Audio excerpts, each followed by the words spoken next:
Open Meetings Act, which is posted on the west wall of the meeting room and accessible to members of the public. We will start with approval of the agenda. Do I have a motion, please? I move that the Board of Education of District 15 approve the agenda as presented. We have a motion. Do I have a second? I'll second. Second by Charles. All those in favor? Aye. Aye. Aye. Motion passes. All right. We will start with middle school and high school parent-teacher conferences. Mr. Hakey and Mr. Boyd.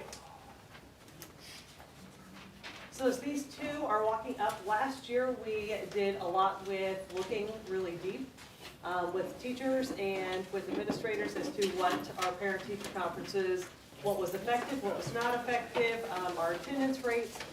And so we have kept continuing to work on those pieces, and as we look at February, I think there will be some shifts for the middle school, high school. Elementary and preschool will stay the same, because elementary and preschool have a 95 to 100% turnout rate. So we aren't going to change something that's working. But as we look at middle school, high school, this is the area we wanted to look at. So what you have in front of you is just a very high level bird's eye view of what we're looking at. Quite frankly, it's not an earth-shattering proposal, but I think it has some basis to help our objectives. So what we're trying to accomplish is to see a higher number of parent contacts made during that dedicated time that we set out, those 8 hours. So especially in the spring conference, those seem like they're less attended than the fall. A couple data points for you from the middle school, we're about 47–48%. And then the high school is a little bit lower than that. Something to keep in mind when we compare the elementary and the secondary. So this is kind of why we're together. Is elementary are scheduled, whereas in the secondary realm with students having 7 to 8 teachers, they're not scheduled because that teacher will have anywhere from 100 to 130 students that they have throughout the day. So that becomes a more difficult challenge to schedule those. So what the proposal in front of you looks like is the first night of conferences, the 10th for us, the 11th for the high school, be normal, 4:30 to 8:30, normal conferences. The night 2 is 4:30 to 6:30, traditional conferences. And then the last 2 hours of the second day would be what we would term office hours. So we look at the parents that, or the families that we did not have contact with during those first 6, and then have our teachers prioritize and contact those that weren't in attendance. So we would set some metrics up. High school would look a little bit different than us, and Mr. Boyd can talk on their side, but ours may look like students that from the first semester maybe have got a D or an F would be on our priority list of what we can prioritize them as well. But also within that time period, there's some kids that we just need to get a shout out to, and that can be very simply with an email. So so just a dedicated block to sometimes what happens during that time period is kind of sitting in anticipation of who might come into my room, and then no one does. And so kind of reusing this is kind of terming it as office hours. If someone were to show up at 7:30, walk in the door, obviously we're not going to say, no, you can't come in, because that's our point of trying to make more contact with families, but we would just more advertise that this is time that we're trying to make dedicated contacts on the proactive side. So yeah, I obviously second all of that through our discussions. The biggest thing is we really want to be as productive as we can in these times in communicating with parents. We have teachers there, especially in day 2. I just put last fall on there, but like the data all the way back to quite a long ways. 2014 even is our day 2 is super low at the high school, 11%, 12%. And so how can we be more productive in contacting parents? We understand parents have a lot of things going on. So maybe just that phone call that that sort of thing. We'll continue to work with teachers on how we're gonna prioritize those things. I think it'd be important to look at our school goals, like wanting freshmen, all freshmen to be not in credit recovery. So is that where we're gonna focus our energies? Those discussions will continue, like you said, it's kind of a bird's eye view. But we wanna streamline the process, we want it to be as productive as possible. As we continue to look at how do we do a better job of staying connected with parents, and making sure that we're communicating with them and building that bridge home, because we know how important that is for all of us to be swimming in the same direction in terms of helping students.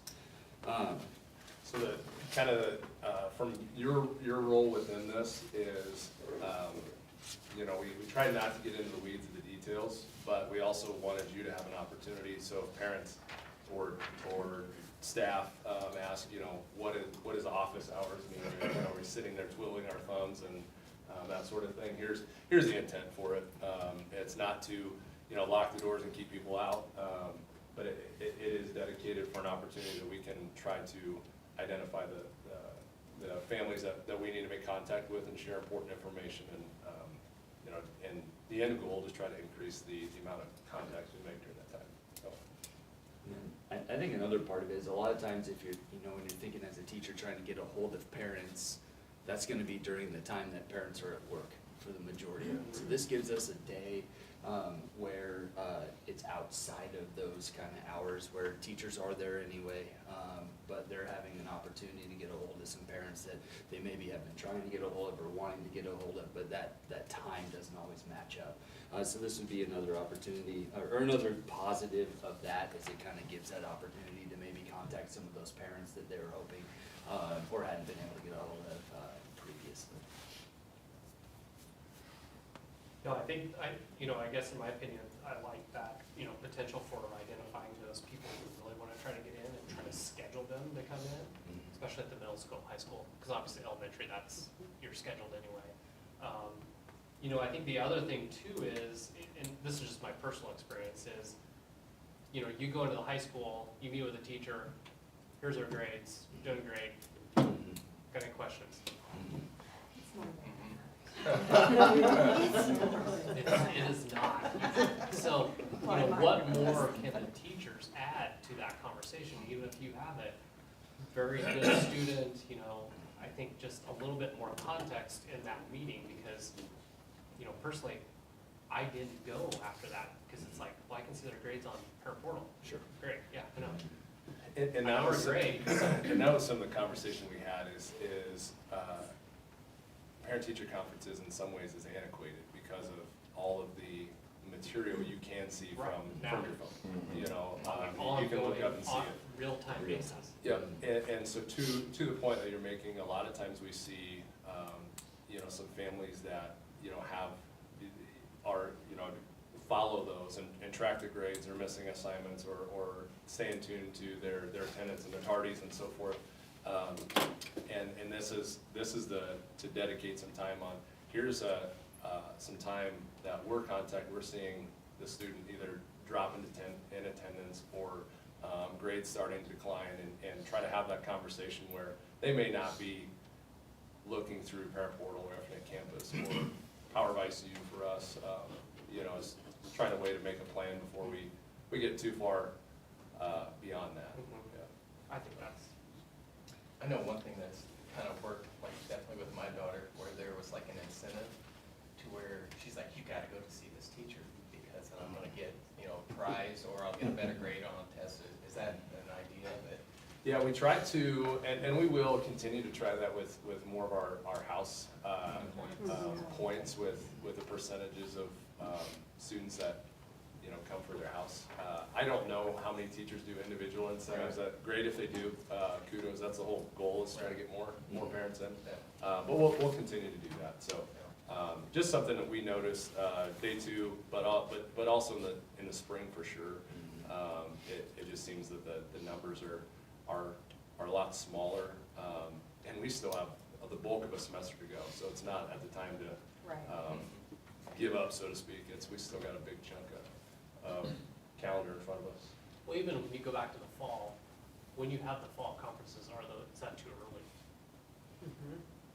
You know, because it's in September I would say with our, especially with our sixth grade groups, that is something we've heard of, they're just getting to know. Yeah, We're about 4.5 weeks or ish in, and, you know, there's a catch-22 to that. Put them too late, then you're, you know, 9 weeks or plus behind, and so. But yeah, we've heard that. That has been, like, it used to be at quarter time that it would be, and it would, you know the students, and then you run into, well, it's already quarter and my kid's failing, and I blah, blah, blah. Yep. Now, that was back in the day where we didn't have the grades like we do now, so, and then I just wanna add one idea. Yeah. Love I ideas. know, 'cause, you know, I can't stop with those. During the office hours, you could offer a Zoom option, and, there's a way in Google Calendar to, like, just schedule, but not schedule people. They would get a link to schedule themselves, kind of like what the elementary does, kind of, but it would just be solely for Zoom. So if there was a family that needed to utilize Zoom, that's Mhm. their Zoom time. But I it think would, that's a great idea, and we've actually floated that, or kind of engaged in conversation with how we could make that work, so. yeah, think I that's a could good show idea. you, I mean, if you don't, because I had to do a lot of clicking, but it worked. I- Good idea. And Eric, to kind of talk to you about, you know, I think this is kind of the beginning of us continuing this conversation of how do we do this better? How do we make conferences something that are attended more? What do we need to do from our school end to increase those sort of things? And this is just kind of us wading into the water of the different things, and I think this will lead to further discussion in regards to what does fall look like. And because our numbers are not going in the right direction, so clearly we need to be looking at other things, so.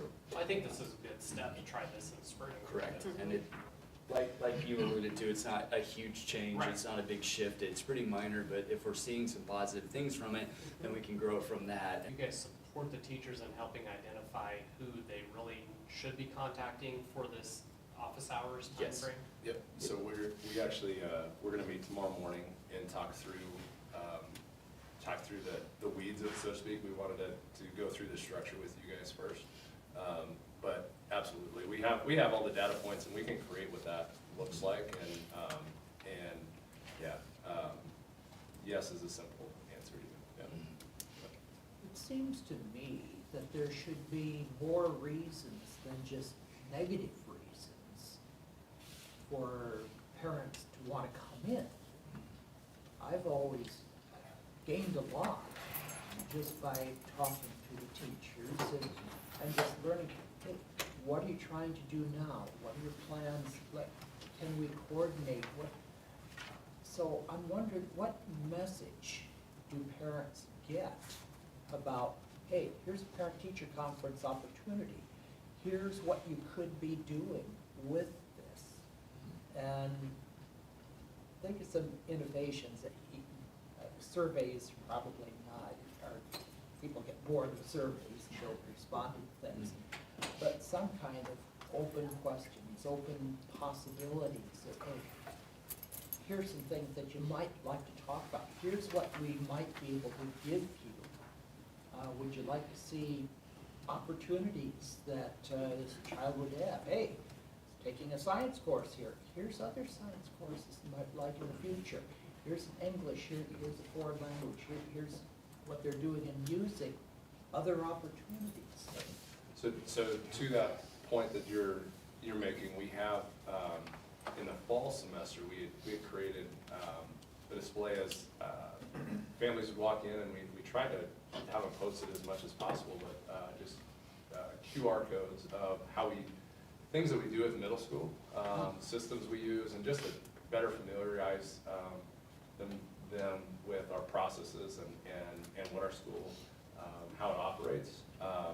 And we've had many discussions with teachers on the conference concept, even going all the way into, in the fall, and this is something that we can still consider, but a fall of more of an open house, feeding family, food brings everyone in, but where we kind of boiled down to was, across the district, we call them parent-teacher conferences. our goal in this is to meet with, our families and provide an update on how they're doing in school.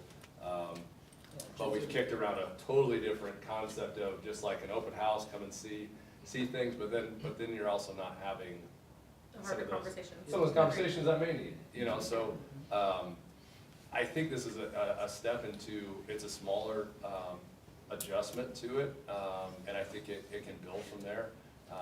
It can, what about this? What if we did this and that? Ultimately, it's gonna boil down to the same objective, is how do we adjust the format, make contact with a larger percentage of our families? So, if we're making steps in that direction, then that's where we want to go, so. I don't think on your end as board, this should be too like earth-shattering for questions that you have, but it's just I think it's a good step in a potential change. Just try it. Any more questions? All right, thanks, guys. Thank you. All right, next up, preschool enrollment projection and policy discussion. So as Missy's on her way up, first, this discussion is kind of difficult because there's a lot of intricacies to it. So we're gonna do our best to cut through all those intricacies, but it is exciting, and in terms of information that Miss Missy has for you today, and we have a great problem to have. So I'm gonna let her kind of explain to you what that problem is, and then the intricacies that are involved with legislation that was passed that we kind of have to sort our way through. So don't hop through this too fast, because we do have to kind of go in a progression. So originally, Mr. Alexander came to me in about early June and said, hey, we need to talk about this. And we had another big project going on, and I said, it doesn't really matter because we have a huge wait list for preschool, so we don't have to worry about that. So we kind of put it on the back burner, and then I kept going, we need to talk about this, we need to talk about it, and it came to about November, and then life happened, right? So then preschool registration started on January 15th of this year. So please remember, preschool registration, we enroll 3-year-olds and 4-year-olds by July 31st. Okay, so we look at that as their birthday, school birthday age. Special education is a priority. Our English language learners are a priority, and Head Start are a priority, and then we fill, okay? So, enrollment's always been something that I'm like, oh, when it starts.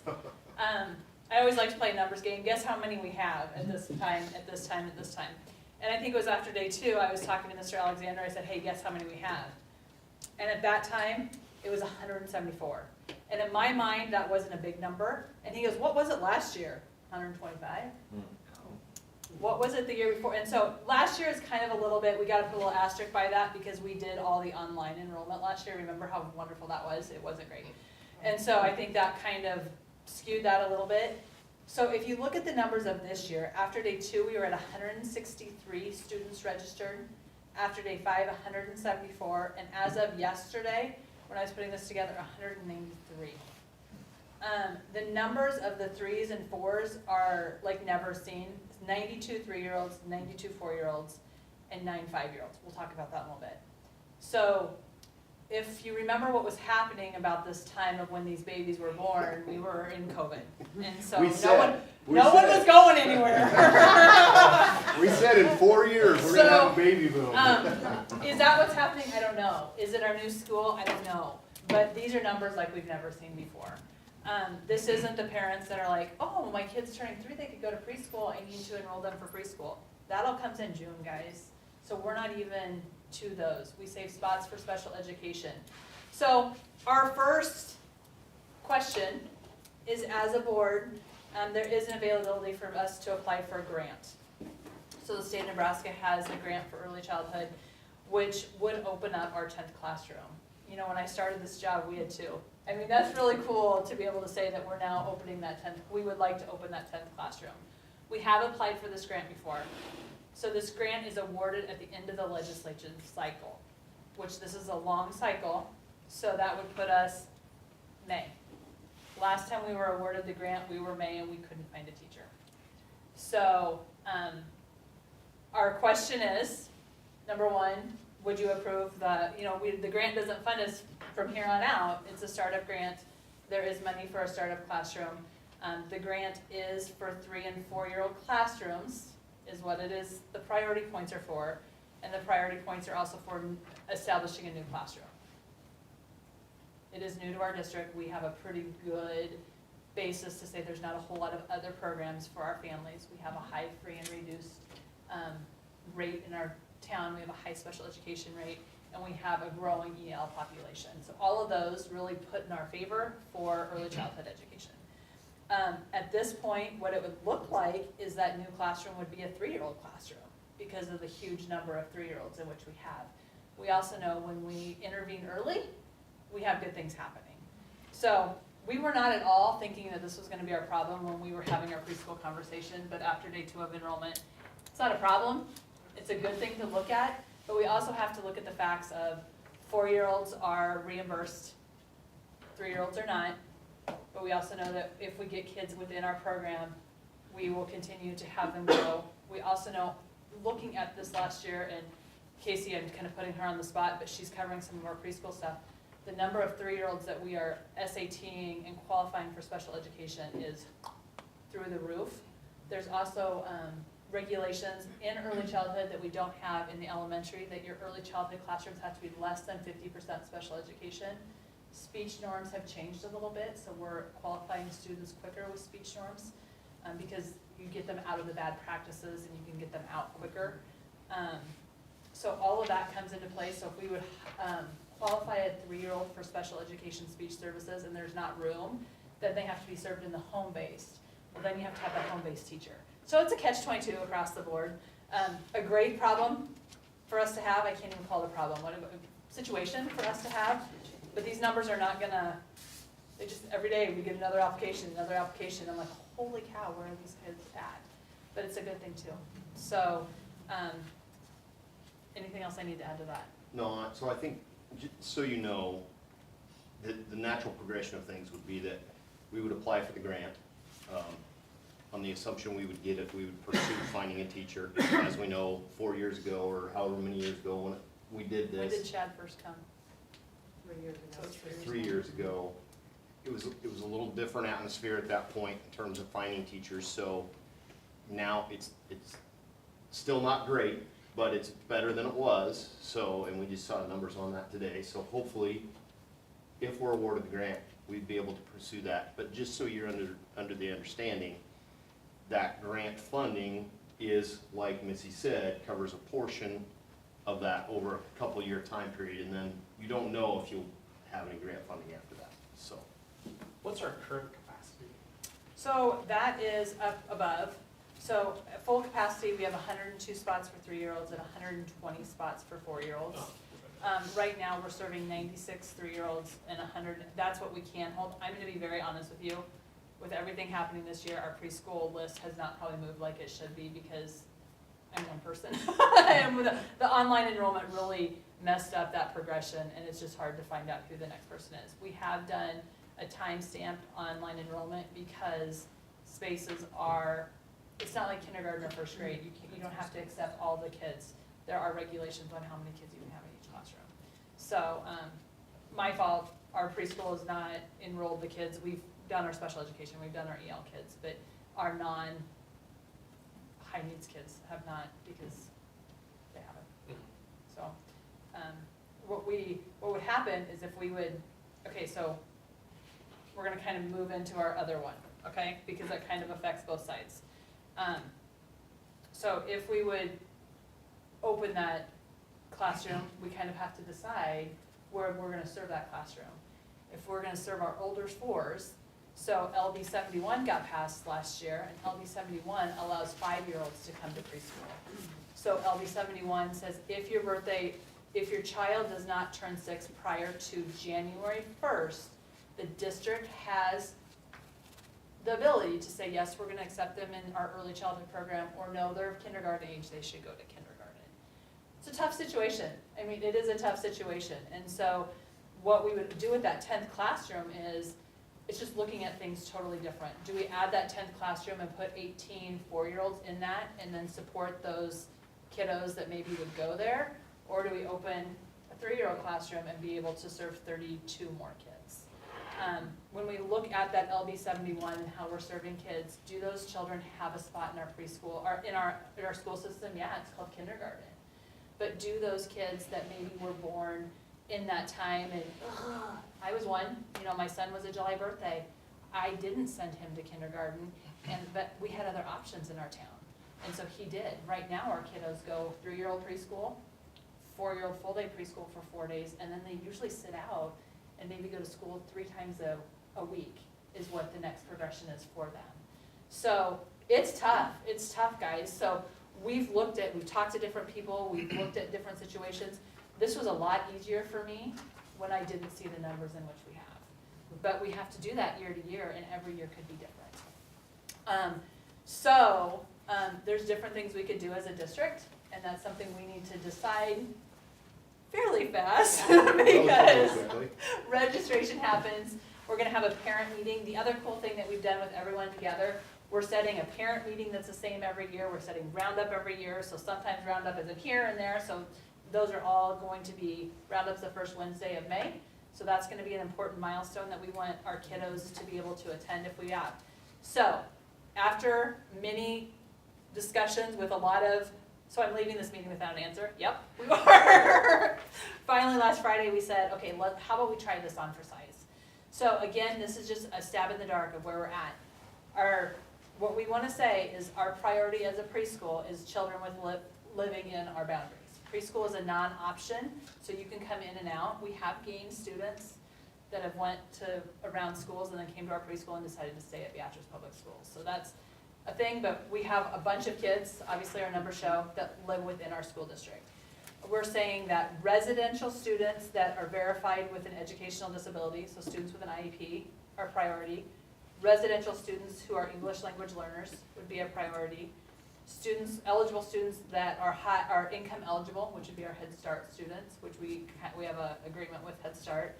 And then preschool eligible, we would go next. So our preschool eligible would be, and 1 and 2 should be 1 and 2. It shouldn't be like, so our 3-year-olds to fill our 3-year-old classes, our 4-year-olds to fill our 4-year-old classes.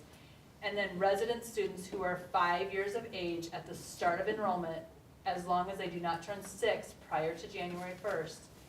When there are open spots not filled with our preschool on March 1st, will be filled with 5-year-olds, and then we would close that April 15th, so that those kids, so then they would know if they're going to preschool or kindergarten. That's so that you can say, you're a kindergartner, you're a preschooler, and then you can go to Roundup, go to parents meeting, and those kind of things. It's kind of where we're at. A lot of districts our size are not touching this. They're saying we have kindergarten, we have preschool. We have lists of drawbacks, benefits. You know, it's whatever we say, we just want to support our kids and we want kids to come to school. Those 5-year-olds would still be coming 4 days a week. All of their programming would be under the preschool umbrella. They wouldn't do specials, they wouldn't do whatever. And most likely we would not create a special class for these 5-year-olds. They would come into a 4-year-old classroom. Now in those 4-year-old classrooms, if we had enough and we could say, oh, this is gonna be a really old 4 classroom, we could do that.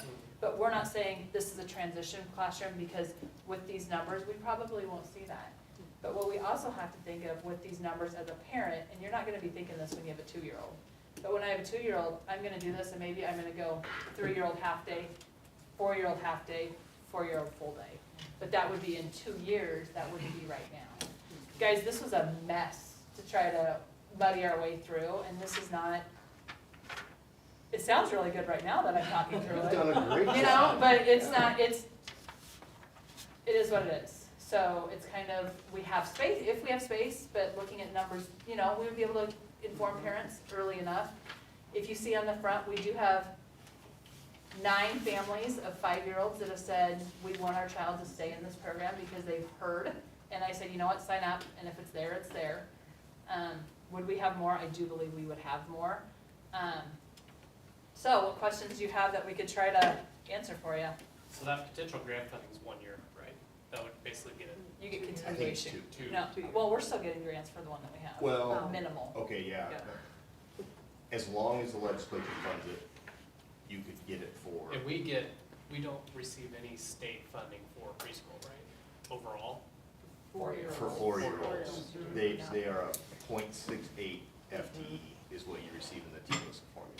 There is a bill to change that this year to 1.0, so hopefully that That'll be passes. very That'd nice. be very nice to do. Because again, what I was looking at, so you add this classroom, then, you know, are we also looking at then, they're all staying in the district and now all of a sudden we're starting to, you know, run out of space in the elementary? Because now, yeah. It's just that And simple. then we continue to add teachers, which then just, it doesn't just flow from the elementary, it goes middle school, I mean, all the way up Mhm. through. It's not a bad problem, but obviously you're getting funding for that as well, so. I think this 3-year-old class could be that bubble class. I mean, will it continue? I don't know, but I think this 3-year-old class could cause us to be able to scratch our heads throughout going, because those are big numbers right now. Because I mean, honestly, like Claire's class was the reason we had to just split the elementaries. I know, I shouldn't say the only reason, but because hers fluctuated, and it was a smaller class, and so then you were running into this, well, we only got 3 sections now, so Yeah. what am I gonna do with this 4th teacher? And you're having to move them all around. So obviously that changes things too as it moves forward. And that is probably the hardest thing about enrollment is we do have bubble classes. For example, our 5th graders coming up when they combine with the kids at St. Joseph's and St. Paul's, that'll be a pretty large class. We're looking at probably 170 students. So I know Mr. Hakey has been sitting here kind of going through his schedule to figure out and maneuvering things. And I know that that's the hard part is it's not just even. Right. So you have that bubble, so you have to figure out how to maneuver, how to add, adjust, and, you know, we do have those flex classrooms, and we may be changing that into a classroom. And we In need a The couple good thing years. is that the elementary now is you're in one building, and so Yes, then you you can, can do it's a lot easier to flex teachers. Yep. Because they're not going from Stoddard to Lincoln.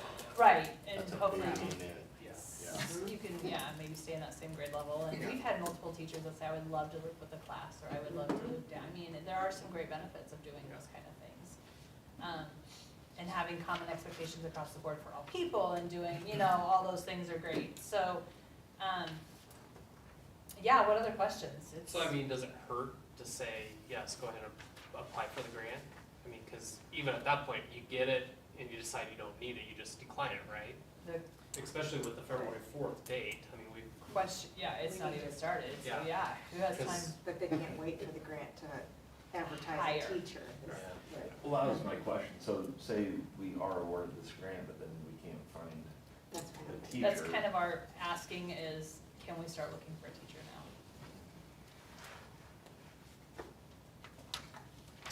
Because it's hard, I mean, we had literally, I think, 4 days the last time we got the grant to decide, and there's no way. Yeah. Because I should back up, our preschool teachers are unified teachers, so they have early childhood and special education.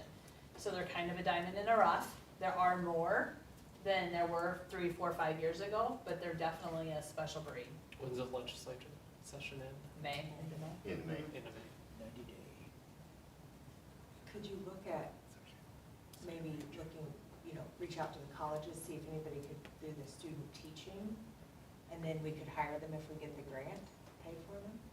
But then you still have to have a certified teacher there. I Like we would did in really high school. love to have someone that's had, Well, yes, you that's an need that option. for Yeah, that. that's an option. Yeah. So, I mean, when I called the state about, they hadn't had a ton of inquiries about the grant, but that doesn't mean anything. Lots of schools have done it and we've received it a lot. So will they, there's goods and bads with that. I mean, it really comes down to the budget. Once I do the budget, if we don't get the grant and all of a sudden we hire this teacher, Right. that's the big So what are the question. chances that you don't qualify for the grant? Don't know. You don't know how Show people anything? apply. I sat on the other side of the grant and I read grants and you give them points and you do whatever. I mean, someone could look at our district and say, well, you have 9, why do you need 10? And so, because we have this wait list and we have these huge numbers and we have an increasing EL population, I can sell it. I mean, I can sell it, but someone could look at that doesn't know our community and say, That's what makes it hard about looking for a teacher now, because they're looking towards the future, and they say, yeah, we'll do it, it's all prerequisite on whether or not we get the grant, you know what I'm saying? So if they say, yeah, we'll do it, it's all based on whether we get the grant, right? Well, I think- But that's where the question is, if we don't get it and we decide to move forward, can Are the we- budget accommodate? You're saying move forward even if we don't. Well, that's what they're asking, yeah. I don't think you can close the door on this opportunity of having this many kids coming in, wanting to be in our school. And once you get them in the door, they're gonna stay in the door. So, I think it's important. But the other thing too is what are other needs? You know, are there other needs with additional teachers in the district? I don't know, question, I'm just asking. You know, 'cause if we- Oh, I know. There's always Always. needs. But that's the thing, if we say, yeah, let's go ahead and start recruiting for a teacher, we don't get the grant, and then now we're stuck with it, but yet we find out we needed So- another, I don't know, middle school teacher, another high school teacher, because something else happened. I don't foresee us adding positions at middle school or high school at this point in time. I don't, I know You're that we taking them. might be, I know that Mr. Hickey and Mr. Boyd would take any teachers that we want to give them. They would always have their arms open, but I don't foresee us at this point in time. I do think, we've talked about adjusting teachers and working with some different things, and we've had some conversations, but I do not foresee us needing, and even looking at the elementary numbers, K-5, I think our numbers are right on to where we just need the 6 sections at this point in time. I think one of the things you can always take a look at, that's always happening constantly year-round, is also, you know, if we got in this situation, we would have to look at the budget and say, where can we flex or reduce if necessary? And not necessarily meaning teacher reduction, but there are constant openings in the district where we could say, well, we're not gonna fill that to help offset the cost of that incoming teacher if we need to, or we're not, you know, which may put some other positions in it, you know, that has a ripple effect as well. Everything has a ripple effect. But if we, on the level of importance, if we decide this is a priority and pursue it, then we commit to it, we do it, and then we have to be flexible within the budget as it starts to evolve itself, understanding what we're moving into, and everybody keep your fingers crossed and say a couple extra Hail Marys that we get the grant. So on the other side of the coin is, if there is no grant money and it's not in the budget, and we can't get that in the classroom, worst case scenario, what would happen? Because, you know, people are gonna question that, like, Great we question. would decline, we would deny families and. We have a large wait list every year for our preschool, and so that wait, I mean, just, if you look at, so there were 3 enrollments today, so we're at 195 as of when I walked out of my office this evening. And so if you look at that, I mean, that's almost full. So then the numbers continue to grow as we approach Those that. kids usually sit out, Right. so they don't have anything until coming to kindergarten. We do also know that our kids every year come with more needs. Our language, like I said, our speech, most of it's language, the kids just don't have that opportunity to gain those skills. We opened our motor lab for our occupational and physical therapy, like just getting kids balances and their core muscles and their shoulder muscles developed that maybe we weren't getting when kids are climbing trees and doing things like that outside. Safety, you know, we're worried about our kids. And those kids don't, and the other options in town are St. Joe's, St. Paul's, the YMCA, which are all, you pay. Right. And, you know, we go on a sliding scale at preschool, and so if you qualify for free and reduced lunches, you don't have to pay, so they usually sit. It's a great question. Right, yes. Yeah.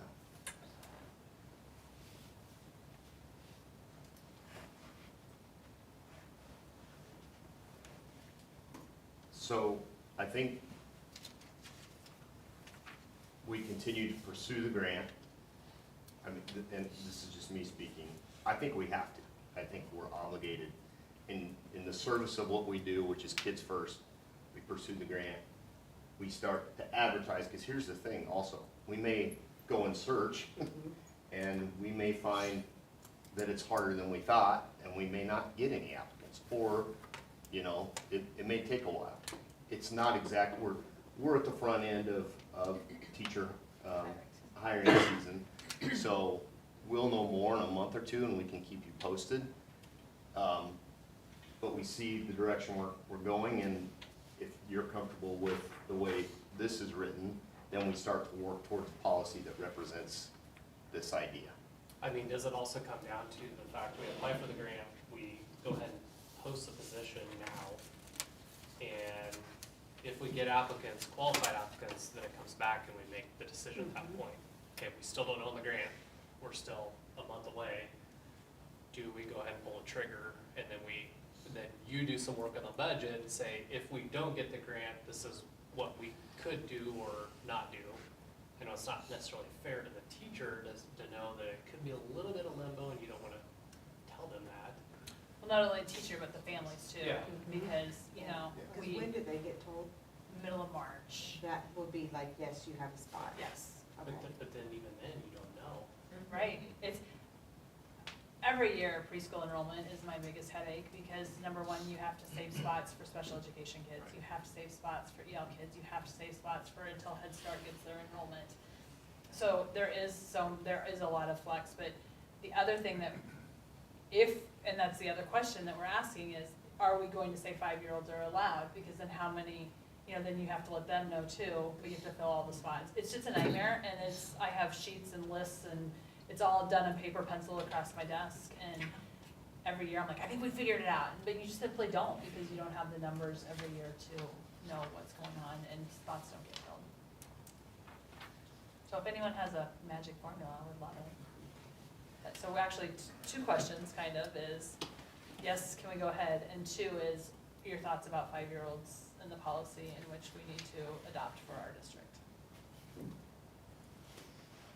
That's a whole nother discussion, isn't it? We said it's kind of sticky. Yeah, It's, we've had lots of meetings, so, you know, it's just saying, no, we've had a system, it's worked. 5-year-olds go to kindergarten is the other, and then the parents that choose that their child falls into that window, you know, they have a choice of what they've always had a choice of from, you know. That's what you just described is how we've operated. I don't know that we can afford to not try Which one? with the amount of numbers of the kids that are coming. I don't know that it's responsible for us to not attempt to get the grant. I understand that it's a great shift in things if we in fact don't qualify for it, but I don't know that we can afford to not with the amount of kids that we have coming in. My natural inclination is to take a risk. I like Use this. your best judgment. And, hey, doesn't work, blame us. Not on me. Okay, I'm good with that. Because essentially, you know what you're doing. You've been doing this for long enough that you can tell us that this is what needs to be done. I'm shocked with the numbers, like shocked. So, And I think, you know, that pattern, because I'm like, okay, did everyone, we hardly advertise too, just because life has been busy. And so that's the scary part to me too, is we haven't had it out. Like I posted on Neighborhood Watch once. That beautiful school is the advertisement. It's, yeah. Yeah. So, okay, so I'm gonna write the grant. Yes, I'd say there's We're gonna, no, okay, so then the second question is the 5-year-olds.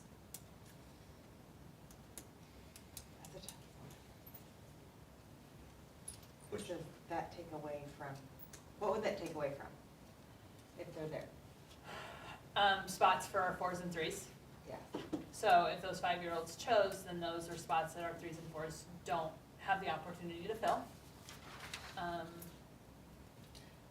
It's where those services are at. Is it, you know, it's a tough one.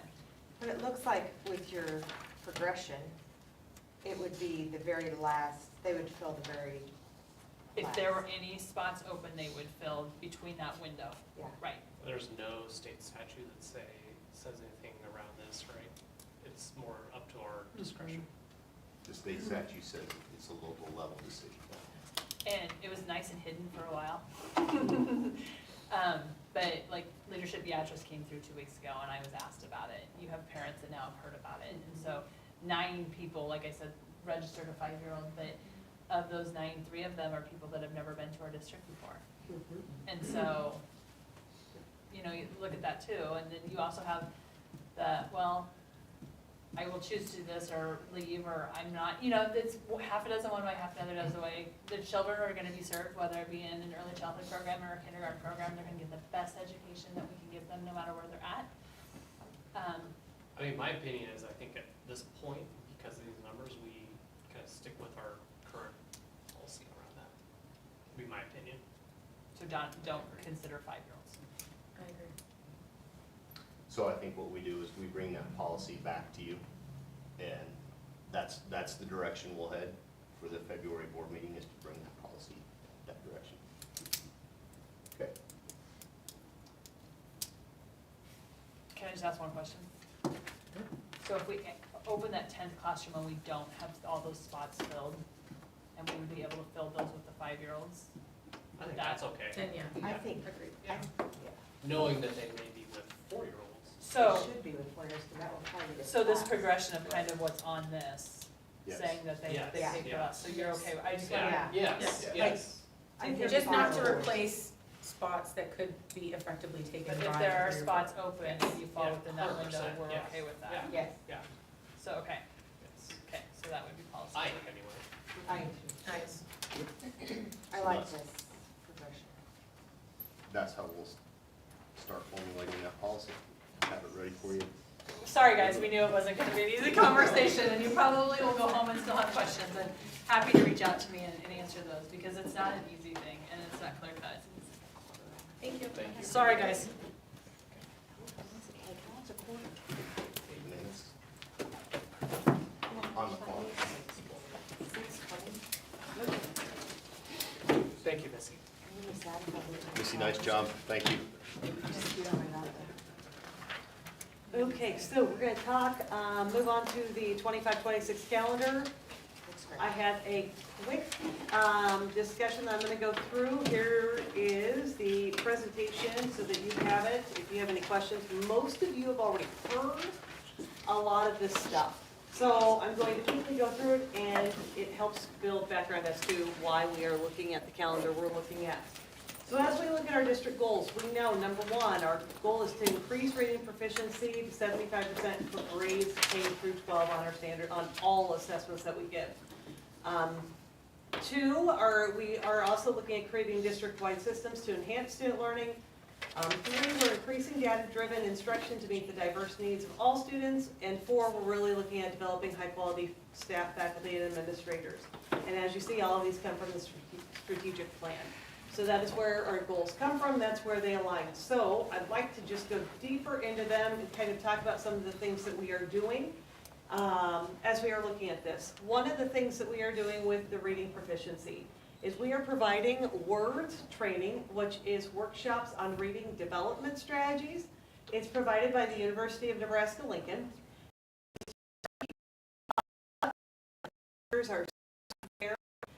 They are really providing professional development on what it means to teach reading, what it means to learn how to read, what it means, how do we work with this resource that we've been given by the district is in our classroom. How do we do it? To reading. And it will be a 2-year venture, so it's not just a one and done, because we know that professional development that's one and done does not stick at all. So it'll be a 2-year venture. The other cool, wonderful thing that they provide are literacy coaches, which these coaches will be in the classrooms with the teachers, working with them one-on-one. That really is huge. In order to help teachers, we've got to have someone in there with them. So there will also be after-school tutoring, data evaluation, and then there will be a literacy leader development. So we're really excited about that part, because we've got to start with foundation in order to build. If they aren't reading By third grade, we know that there's a lot of research that shows that there are many issues that will arise. The next one that we look at is really creating district-wide systems. And so when we look at systems, we're looking at our behavior systems and our academic systems. So, and within that, what expectations do we have for all students? That would be our tier 1. What expectations do we have for students that need a little bit more support? That'd be our tier 2. And what expectations do we have for those students that need a lot more support? That'd be our tier 3. So we're looking at what are those common expectations? What are those common interventions? Because here's the deal, a tier 1 student will need an intervention too. Sometimes a tier 1 student does not always act appropriately. And then even our common academic systems, we're looking at making sure we have a guaranteed and viable curriculum and then defining our expectations and interventions. So those are huge. And that takes a lot of time to help to give our staff and our administrators time to work on it, time to process through, time to have discussions, and time to figure things out. The other thing that as we build those systems, we want to then increase the data-driven instruction. So we look at our common formative assessment development. Next year, 612 will be diving deeper in that professional development. They had it last year. We're coming back and cycling again. They will be there. Implementation at PK5 and really just that monitoring and making sure that how it's implemented and continuing to work with teachers. And then data workshops, monthly data workshops to evaluate where students are skill by skill. And that's huge. If we want students to end up growing, we've got to figure out what thing they're missing. Because if we never figure out what thing they're missing, or have a conversation together about how to help address that one little piece that their brain is just, it's not clicking right now. So those are the pieces that, the conversations that we need to make sure that teachers can have, and we need to provide the time for them to have it. So the last one is, we know developing high quality staff is huge, especially if we want to retain staff. We need to make sure we take time and provide time for them to learn to grow. So as you can see, we have a lot of different opportunities that we are working, and those are really embedded in the previous 3 slides that you just looked at. Why are we doing this? Because our data shows us we need to. Our data shows us that these are areas that we have to continue to grow. As you look at our ELA scores, our goal is 75%. You can see that we don't have a grade level at 75% at this point in time. As you look at our math scores, I would say again, our goal should be 75% of our students being proficient. Again, we are not there yet. Science 5th and 8th grade, we're at 75%. 11th grade was at 48%. So again, we've got to figure out what's happening on the ACT and figure out how do we continue to build. How do we continue to provide those reading skills and those mathematical skills, because that does filter right into that ACT science too. So our data, our goals, all lend into what we are doing, why we worked as a team to create the calendar that we had for the 25-26 school year. So looking at the calendar, a couple of different things. Professional development. As you can see, professional development is green, and it's going to be that deep blue. So at the beginning of the year in August, we last year had 4 professional development days. We have brought that down to 3, and we took one of those 4 and pushed it to September 2nd. So this is something that is new. Why did we do that? One, because we did not do an early release in August. We wanted to give teachers time to start building relationships with kids and getting focused, but we also know that next year we will have a reading adoption at the elementary, which will take a lot of time and professional development to help our staff understand the resource that we have, but also working with words. We want to make sure that we're connecting what UNL is doing with the resource that we're using, and so the more frequent we connect with those 2 entities, those 2 pieces, the better the implementation will be. So that is one of the pieces that we've looked at. October, that one has already been in there.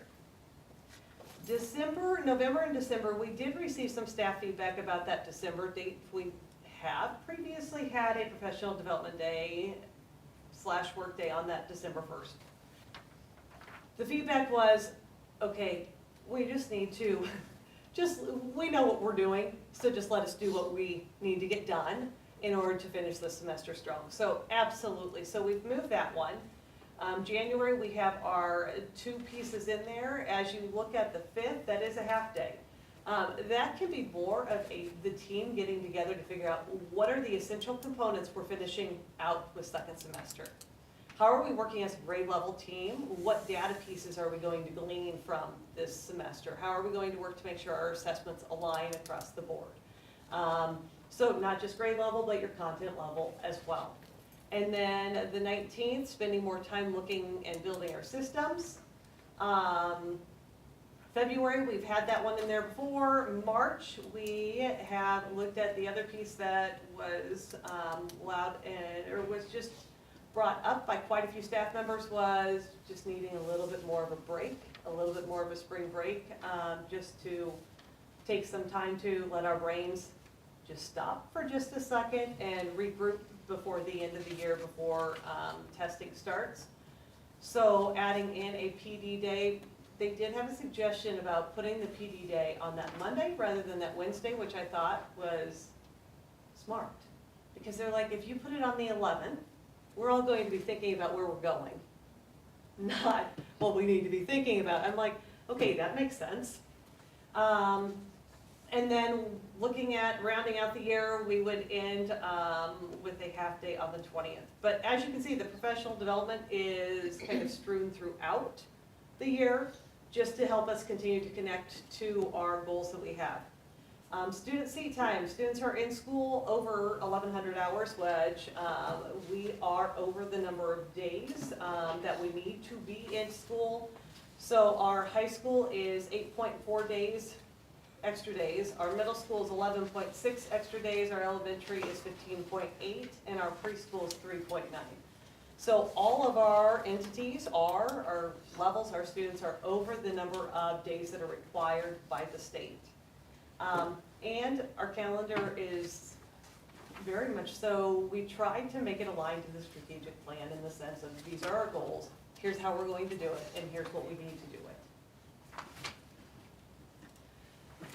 As I talked about staff feedback was included and was listened to, and then an email was sent back to staff with the updated calendar, and there was an email that went back to staff that said, here's what we can do, here's what we can't do. Not everyone, the hard thing is the calendar is not what everyone wants.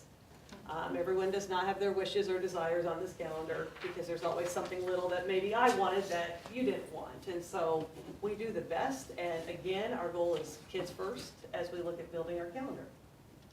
So my biggest comment on this is we've now pushed the end of school back to where we were 2 years ago. And I guess I'm not okay with that. You know, so we're now back to the middle to end of May, when we made a big effort to move it to like that 15th day of end of school year. And so now we're reverting back to what we had before and didn't gain anything with this year of the change. That was one of the hardest things, and I will tell you, it is because of that March. So the other thing we can do is get rid of that spring break. Because that is one thing that in order we need to get rid of, that would be something that we would have to do. Because you're right, that is one piece that and that's the hardest thing, is when you give here, you have to take from here. And so especially when you say we've got 8 extra days, you know, built in there. There's enough to meet the hourly requirements. Yeah. So the other option we have, is just what we do with instructional days. Right now we're at 174. There are schools that have less than that. Right. Mm-hmm. So that's an option as well, along with what Dr. Nielsen suggested. There's the option of reducing instructional days. Other than that, you look at those lighter blue days and you start saying, okay, where are we going to reduce those days? Like she said, spring break is a look. You could look at Christmas break. You could look at, I don't know if you want to look at the Wednesday before Thanksgiving, to start to get that back towards that 15th of May. But that's not the only, those are about the only ways to get days. That's just, at least my initial kind of look at this is we've now Mhm. reverted back to our previous calendar. Yep. And we made a big effort last year to change that. Yes. The And so only- now we're going back to it. The only other way to do it is to start earlier, which, Mhm. you know, that's another option we have, is to start earlier. Which We start pretty early. yeah. Yeah, Mhm. Yeah. that's one thing we hear all the time is that, geez, we're starting school already. So if we pushed it back to the 15th and maybe got rid of the 12th of March, you would then look at your instructional days being around 172. That is something that we can absolutely adjust, because you are right, we do have we do have a lot of hours. We do have extra days that our students are in session above what the state requires. And the other thing, if we needed to, we're talking start and end time, so you could always adjust the start and end time by 5 minutes, adding on 5 minutes, because then that would help kind of offset the number of days that you're out, just making the day a little bit longer. And so we could also look at that part too.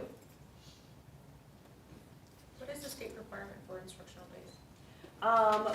It's hours. If there's no daily requirement, it's all hourly. Mhm. Okay. So for high school has the most, they have 1,080 is their requirement. Currently, the high school is sitting at 1,134.7.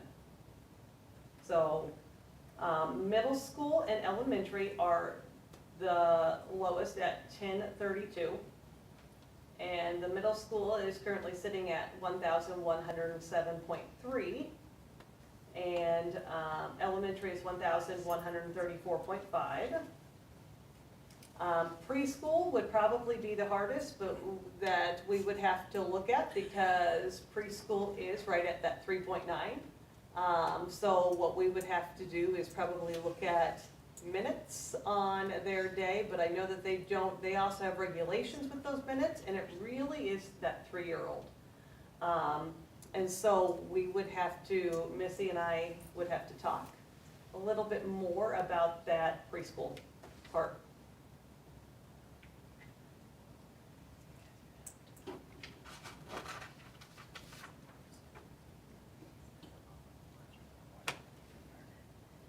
So would the board like me to go back and look at this again? Would you like me to bring a calendar in February that maybe has a decrease in the number of instructional days to 172, or look at adjusting?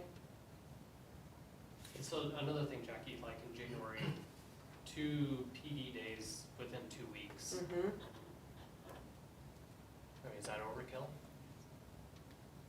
We could move the one on the 19th on Martin Luther King Jr. Day. We Are we could, required to have a certain amount of professional development days per contract? teachers are required to have a certain number of hours. Hours. Yes. The struggle we have is one of those professional development days has always been tagged as Martin Luther King Jr. Day, so in observance of that day. The other one is coming right off of Christmas break that has been there for teacher preparation. So Mhm. that's essentially why they're there. We could even look at that March 16th one as well.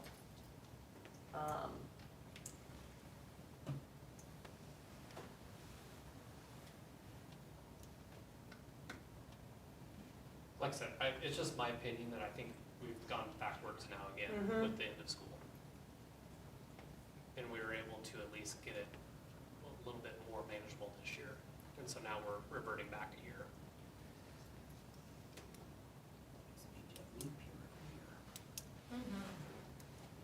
Yes. Well, what we'll do is we'll take it back, we'll look at some options. And then we can try and get some of those options put together for you and Mhm. discuss it again. Because we have time. We don't need Yeah. to. Right, No, right. we have plenty of This time. is a first go around. Right. Yep. We weren't gonna approve this in February anyway, right? Not unless you looked Not at us unless tonight you and said, said, let's go. you're I think one of the more important things to take away from the conversation that kind of gets missed in the slides and everything in there is that a lot of time goes into communicating with staff, with administration, back and forth.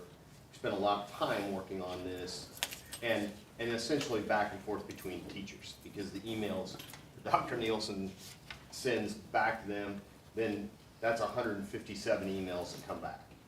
And there's no way on God's green earth that 157 people are gonna agree on this calendar. Right. Because it doesn't work for me on this day because it's my 10th anniversary and, or, you know, whatever this. Oh, I get that, yeah.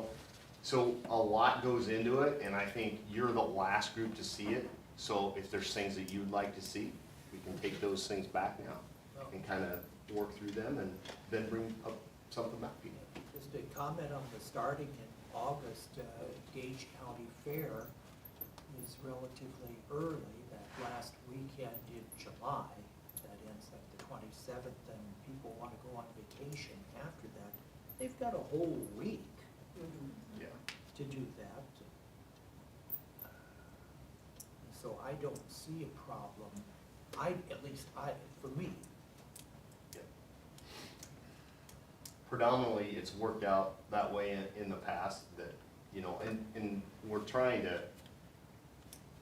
look at that first part of the school year too and say, how can we allow people those last few days of summer to be able to enjoy it too? So it's just trying to make it work as much as you can for everybody. So. well, yeah, if you have 100-degree days right then, be glad to get back into air-conditioned school. Okay, Okay? Perfect. thank Thank you. you. All right, next up, policy 8151, standing committees. That would be me. Tangent. So this will reference, which we talked about at the last board meeting. I brought a copy of this. And I think you, Jason, put a copy too. Yeah, everybody should have a copy of it. Yeah. Policy 8151. Again, looking at before which my goal would be at the February board meeting that we assign committees, which we usually do in January, but just because this policy, I wanted to look at this a little bit closer. You know, obviously, we talked about at the January board meeting, negotiations, that's gonna be a standing committee, we can't change that, we just can't. Same thing on Committee on American Civics, same thing, that's more under state statute, we've gotta have that committee, no issues there.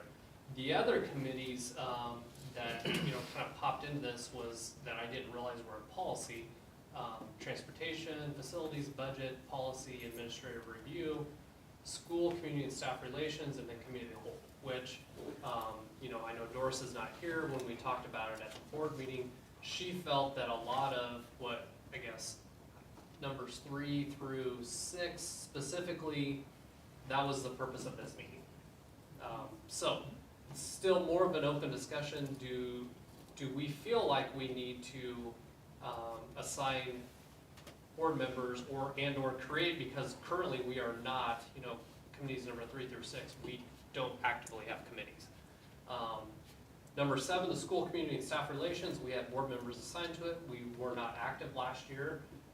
That doesn't mean that we don't want to continue that committee, doesn't mean that we can't become more active and more defined in what that means. So really, I'm kind of open for discussion, comments, thoughts.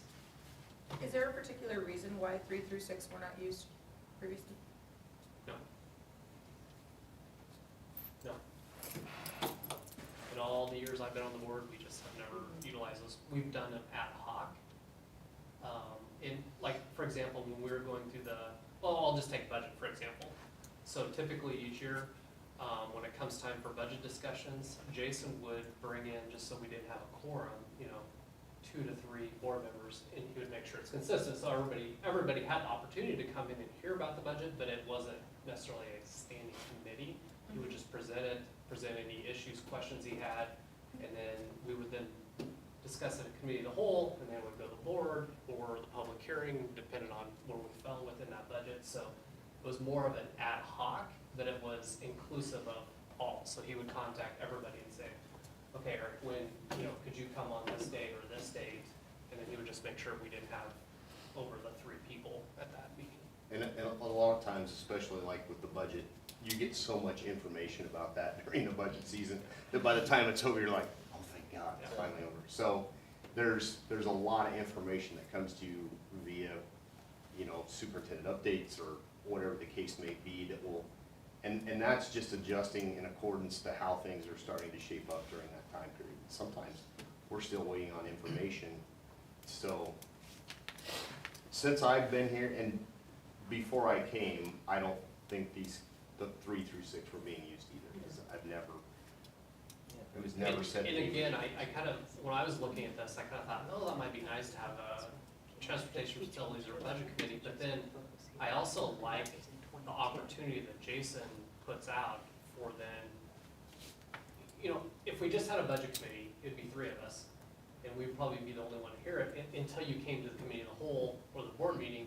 And so if you had more questions, this is a nice, he affords an opportunity to get everybody together at different times to then ask more questions and or get more comments at that point. If it was a committee structure, it'd be the 3 people on that committee. So it stands more inclusive when it is in fact not being utilized. That's, in my opinion, yes, quite honestly, especially in that situation.